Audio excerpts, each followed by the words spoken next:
Salam, mən pediatr infeksiyonist Şirinova Aysel. Qızılca son dərəcədə yoluxucu virus mənşəli infeksion xəstəlikdir. Xüsusilə uşaq yaşlarında müşahidə olmasına baxmayaraq hər yaşda insanda müşahidə etmək mümkündür. Virus xəstənin öskürməsi və askırması nəticəsində havaya yayılan damcılar vasitəsilə ötürülür. Xəstəliyə yoluxduqdan 9-10 gün sonra uşaqlarda 40 dərəcəyə qədər yüksələn temperatur, burun axması, gözlərdə qızarıqlıq, yaşarma, işığa həssaslıq, quru və davamlı öskürək müşahidə olunur. Bu dövrdə ağız içində qızılcaya məxsus koplik ləkələrini görmək mümkündür. Temperaturun yüksəlməsindən 3-5 gün sonra səpkilər boyun və üz nahiyəsindən başlayaraq bütün bədənə yayılır. Əl içində və ayaq altında səpkilərin görünməsi nadirən olur.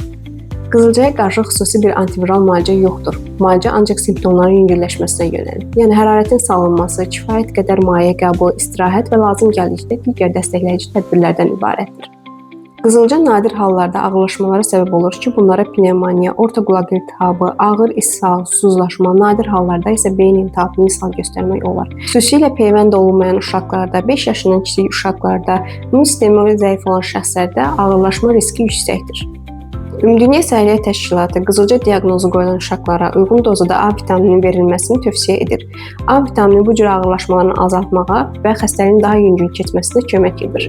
Qızılcadan qorunmağın ən effektiv yolu peyvəndlənməkdir. Peyvəndlənmə təkcə öz uşağınızın sağlamlığını deyil, ətrafınızdakı insanların, xüsusilə körpələrin və immun sistemi zəif olan insanların da sağlamlığını qoruyur.